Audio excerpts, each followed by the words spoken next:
Kohlberg, Gilligan, and Moral Development. Lawrence Kohlberg was born October 25, 1927. He grew up in Bronxville, New York, and attended a private high school for bright and wealthy students. In 1948, he enrolled at the University of Chicago, where he scored so high on admission tests that he had to take only a few courses to earn his bachelor's degree. He continued there for graduate work in psychology and became interested in Piaget. The result of his dissertation would be his first rendition of his new stage theory, known as Kohlberg's Stages of Moral Development. Carol Gilligan was born November 28, 1936 in New York City. She received her doctorate degree in social psychology from Harvard University in 1964 and began teaching there in 1967. It was in 1970 that she became a research assistant for the great theorist of moral development, Lawrence Kohlberg. Gilligan disagreed with her mentor's assessment of the content of the moral system within which people developed. As a result, Gilligan produced her own stage theory of moral development for women, which is known as Gilligan's Stages of the Ethic of Care. So let's discuss the difference between Kohlberg and Gilligan's stages. Kohlberg's stages are based somewhat on Piaget's stages of moral development. Piaget's findings fit into a two-stage theory. He stated that children younger than 10 or 11 years think about moral dilemmas one way, but older children consider them differently. Younger children regard rules as fixed and absolute. They believe rules are handed down by adults or by God and cannot be changed. The older child's view is more relativistic. He or she understands that it is permissible to change rules if everyone agrees. At approximately the same time, these 10 and 11-year-old children begin to undergo a shift in their moral thinking. There are many more details to Piaget's work on moral judgment, but he essentially found a series of changes that occur between the ages of 10 and 12, when the child begins to enter the general stage of formal operations. Kohlberg applied Piaget's theory to the development of his stages in moral thinking. Borrowing from Piaget's pre-operational, concrete and formal distinctions, Kohlberg came up with his stages of moral development. His theory consists of 3 levels with 6 stages. Level 1 is the pre-conventional morality level. It consists of stages 1 and 2, obedience and punishment orientation, and individualism and exchange. During stage 1, obedience and punishment orientation, the child assumes that powerful authorities hand down a fixed set of rules which he or she must unquestioningly obey.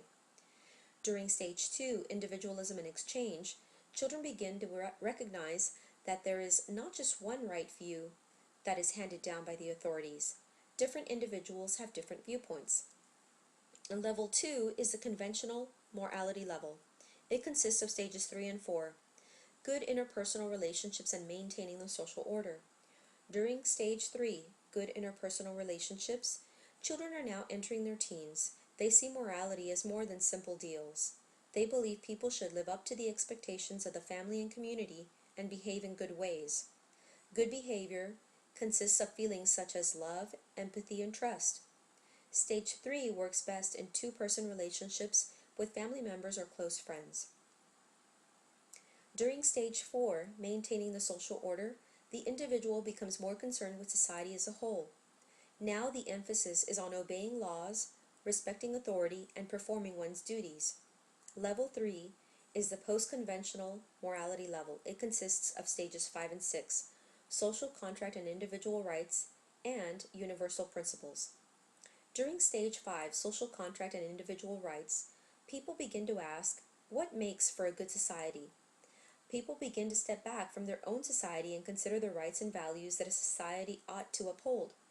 People at this stage believe that a good society is best conceived as a social contract into which people freely enter to work toward the benefit of all. Kohlberg believed that stage 6, universal principles, defined the principles by which we achieve justice. His conception of justice followed that of the philosophers Kant and Rawls, as well as great moral leaders such as Gandhi and Martin Luther King. These people believed the principles of justice require us to treat the claims of all parties in an impartial manner, respecting the basic dignity of all people as individuals. As a student of Kohlberg's, Gilligan was taken by the stage theory approach to understanding moral reasoning, but she did not agree with her mentor's assessment. From her careful interviews with women making momentous decisions in their lives, Gilligan concluded that women were thinking more about the caring thing to do rather than the things the rules allowed. Gilligan felt that women weren't inferior in their personal or moral development, but that they were different. They developed in a way that focused on connections among people. As a result, she produced her own stage theory of moral development for women. Like Kohlberg's, it has three major divisions: pre-conventional, conventional, and post-conventional. The transition between each stage is fueled by changes in the sense of self rather than in changes in cognitive capability. None of the stages has an age range listed. The goal of the pre-conventional stage is individual survival. One transitions from this stage to the conventional by learning the difference between selfishness and responsibility to others.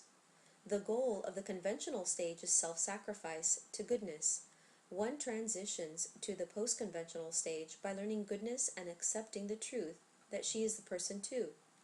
The goal of the post-conventional stage is the principle of nonviolence, to not hurt others or self. Moral development focuses on the emergence, change, and understanding of morality from infancy through adulthood. Morality is defined as principles for how individuals ought to treat one another with respect to justice, others' welfare, and rights. In order to investigate how individuals understand morality, it is essential to measure their beliefs, emotions, attitudes, and behaviors that contribute to moral understanding. Both Kohlberg and Gilligan's stages focus on moral development. The only difference is the moral reasoning of men and women. While men follow an ethic for justice, women follow an ethic of care for others. Thank you.